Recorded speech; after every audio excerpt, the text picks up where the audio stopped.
سو آج کا ٹاپک میں نے بڑے سوچنے کے بعد کہا کہ میرج کا رکھتے ہیں. میرج ہمارے معاشرے میں ایک بہت بہت عام ٹاپک ہے. بیٹی کے پیدا ہونے کے ساتھ ہی جو کہتے ہیں اللہ کرے اس کی شکل اچھی ہو, قسمت اچھی اپنے ساتھ لے کر آئے ایٹسٹرا. میں ابھی کی بات نہیں کری, میں اس ٹائم کی بات کری جب میں پیدا ہوئی تھی, جس کو 50 سال سے اوپر ہو گئے. تو اس ٹائم پر تو بڑا کلیئرلی ایک ان کا پوائنٹ آف ویو کہ بھائی پہلے تو لڑکی نہ ہو, مطلب اس پہ ہم لوگوں کو مبارکباد بھی نہیں دیتے.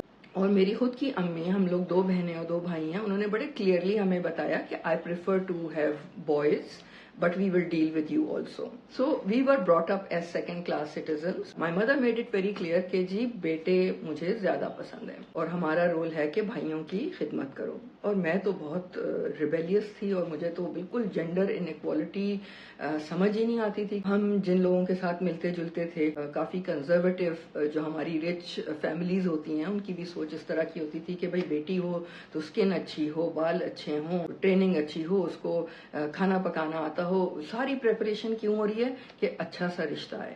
اچھا سا رشتہ کیوں آئے؟ کیونکہ وہ اپنی باقی زندگی ادھر گزارے.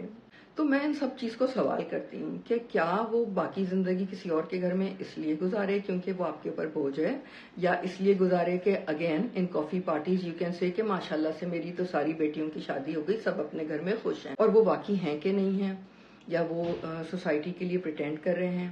تو یہ سوال کچھ بڑے ضروری سوال ہیں اور اس کے جواب ہم اپنے آپ کو دیں اور اپنے آپ سے جھوٹ نہ بولیں. اور میں خود اس ٹائم کی پلی ہوں جہاں میری بہن کی شادی 14 ایئرز میں ہوئی تھی اور میری شادی 18 میں ہوئی تھی, اور مجھے یہ فیل کرایا گیا کہ تم اتنی بڈھی ہو گئی ہو, تمہارا رشتہ نہیں ہے, کہ تم بہت شیطان ہو تو بڑی بدشکل ہو.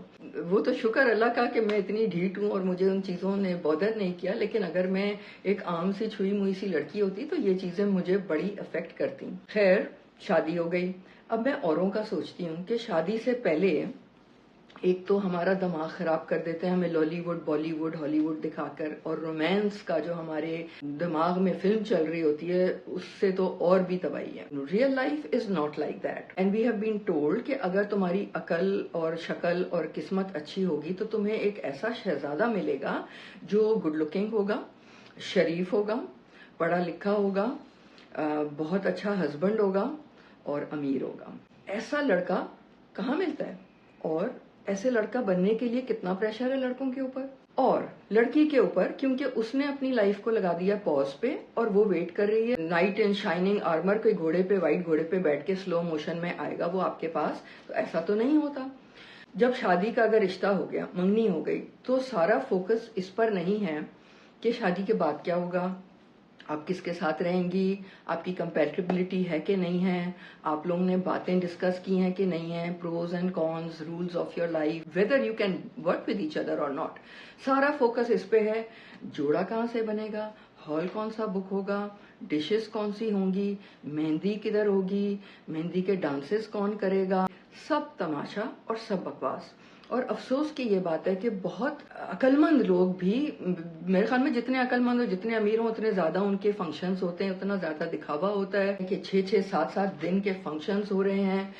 بہت سے غریب لوگ بیچارے جو افورڈ نہیں کر سکتے وہ اپنی زمینیں بیچتے ہیں, ادھار لیتے ہیں کہ جی جہیز لینا ہے, اور اس کے لیے انہوں نے اپنی پوری زندگی وقف کی ہے کہ جی بیٹی کی شادی کے ٹائم پر ہمیں سونا دینا ہے, ہمیں کپڑے دینے ہیں, ہمیں جہیز دینا ہے, ہمیں فرنیچر دینا ہے, سسرال کیا کہے گا, لوگ کیا کہیں گے, شادی کہاں ہو رہی ہے, کیسے ہو رہی ہے, جوڑا مہنگا نہیں تھا تو کیا کہیں گے, اوریجنل نہیں تھا تو کیا کہیں گے. اس چکر میں کسی نے یہ نہیں سوچا کہ کمپیٹیبلٹی کے لیے کیا کیا کرنا چاہیے. کمپیٹیبل ہیں یہ ساری ہماری کمیونیکیشن ہوئی ہے کہ نہیں ہوئی ہے, لڑکا لڑکی نے آپس میں یہ باتیں طے کی ہیں کہ نہیں کی ہیں, وہ کہاں رہے گی, کیسے رہے گی, کس کے ساتھ رہے گی, سسرال میں رہے گی, سسرال کا کیا بیہیویئر ہوگا. Like you plan life, you need to plan your life after wedding. جائے کہ وہ اس کے اوپر کام کریں, سارا فوکس ہوتا ہے کہ جی یہ ڈرامہ کیسے ہم نے آؤٹ ڈو کرنا ہے. میں تو شادیوں میں نہیں جاتی, لیکن میں نے ایسا کوئی بندہ نہیں دیکھا جو شادی میں خوشی خوشی جا رہا ہوں, انکلوڈنگ دلہن اینڈ دولہا, بیکاز سب تنگ ہوتے ہیں, سب جو ہے شادی میں دیر سے کھانا ملتا ہے، بھاری بھاری کپڑے پہن کے بینک جا کے پہلے زیور نکالنا ہے، وہ 9:30-10 بجے دلہن آ رہی ہے، اور مطلب ہے کہ سارے بیٹھے ہوئے دیکھنے کے لیے کہ اچھا تو یہ تو صحیح نہیں تھا، تو جوڑا تو کوئی خاص نہیں تھا، چہرے پہ نور تو نہیں تھا، چاول کچے تھے، وہ کولڈ ڈرنک نہیں ملا. تو یہ سب چیزوں کے لیے ہم کس سے جھوٹ بول رہے ہیں، ہم کیا بکواس کر رہے ہیں. تو یہ ان چیزوں کی مجھے بودر کرتی ہیں یہ چیزیں کہ اس طرح سے شادی ہو گئی.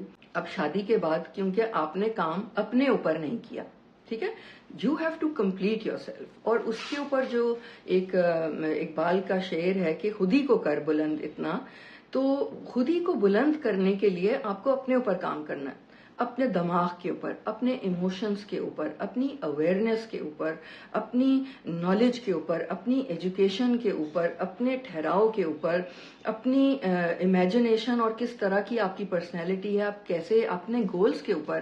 وہ کام ہم نے نہیں کیا. کام ہم نے کیا کہ شادی کیسے، ویڈنگ ایونٹ مینجمنٹ پہ ہم نے کام کر لیا. اس کے بعد میں جب جی ولیمہ شلیمہ ہو گیا، سب کھا پی کے اپنے گھروں کو چلے گئے، تو پھر پرابلمز ہو گئیں، کیونکہ وہ تو 100% کمپلیٹ جیسے کہ ہالی ووڈ میں ہوتا ہے اور بالی ووڈ میں ہوتا ہے ہیرو، ویسے تو نہیں نکلا لڑکا. تو اب کیا ہوا، پرابلم شروع ہو گئی ایکسپیکٹیشن کی. لڑکی جو ہے وہ لڑکے کو امیجن کر رہی ہے کہ ہیرو ہوگا، اور لڑکا جو ہے وہ لڑکی کو امیجن کر رہا ہے کہ جی شکل بھی اچھی ہوگی، جسم بھی اچھا ہوگا، عقل بھی اچھی ہوگی، اور کمپینین بھی اچھی ہوگی، اور کھانا بھی اچھا پکائے گی، اور میری ماں کی خدمت بھی کرے گی، اور بچے بھی اچھے پالے گی. پھر ایسے تو نہیں ہوتا. تو اب 1 اور 1 11 نہیں ہوئے، ٹھیک ہے. اگر آپ خود سیلف کمپلیٹ ہیں، آپ نے اپنے اوپر کام کیا ہے، لڑکی نے اور لڑکے نے، تو پھر آپ 1 اور 1 11 ہو سکتے ہیں. There can be synergy and you can bring joy to other persons life only if you complete your self first. You can't be incomplete and say کہ بھائی یہ لڑکا آ کے مجھے کمپلیٹ کر لے گا، یا یہ لڑکی آ کے ہمارا گھر درست کر دے گی. ایسے نہیں ہوتا. تو کیسے ہوتا ہے، you have to be complete, you have to nurture your self. آپ کی ایموشنل ہیلتھ کیا ہے، آپ کی فزیکل ہیلتھ کیا ہے، آپ کی مینٹل ہیلتھ کیا ہے، آپ کی اسپرچل ہیلتھ کیا ہے. یہ 4 جب تک پہیے آپ کے الائن نہیں ہوں گے، you are not a complete person. And if you are not a complete person, you can not bring your best to the table. یہاں پہ پرابلم شروع ہو جاتی ہیں لڑکی لڑکوں کے بیچ میں. اور ساسیں ریگولر گھروں میں ہوتی ہیں، انہوں نے یہ ٹھان لی ہوتی ہے کہ ہمارے ساتھ یہ ہوا تھا، اب ہم بھی یہ کریں گے. بلکہ وہ یہ نہیں سوچتی کہ اگر ہم یہ نہیں کر سکے تھے تو ہم یہ باقیوں سے بھی، اپنی نیکسٹ جنریشن سے یا بہووں سے بھی ایکسپیکٹ نہیں کریں گی. میں اگر اپنی بات کروں تو my son shifted out before he got married. اس نے کہا بھائی میں آپ کے ساتھ نہیں رہ سکتا، مجھے بڑا گھر چاہیے، مجھے گارڈن چاہیے، میں آپ کے طرح چھوٹے گھر میں نہیں رہ سکتا. تو بہت خوشی خوشی وہ اپنے گھر میں شفٹ ہوا. میں نے اس کی ہیلپ بھی کی، اور میں نے اس کو سپورٹ کیا کہ ہاں I can understand you don't like to live in this environment, so I want to create your own environment, you should, I want to help you create your own environment, which he did. And then when the daughter-in-law came, so I gave them distance and I said, I love you very much, but I love me more. And I'm going to be by myself. I'm going to be supportive. When you need me, I'll be there. When you don't need me, I'll be doing my own thing because my life needs to carry on. So, یہ problems جو آتے ہیں ان کو again آپ deal نہیں کرتے، جلدی جلدی بچے پیدا کر لیں، 1 2 3 4. اس کے بعد میں کیا ہوتا ہے کہ آپ اتنے بزی ہو جاتے ہیں کہ آپ کے پاس سر کھجانے کو وقت نہیں ہے، اور زندگی نکل جاتی ہے، 20 سال نکل جاتے ہیں. آپ کی چاہے میرج ہاف ہارٹیڈ ہو، چاہے چل رہی ہو، چاہے نہیں چل رہی ہو، کوئی لڑائی وڑائی ہو تو واپس ماں باپ کہتے ہیں جاؤ ابھی تم بچوں کا کیا ہوگا.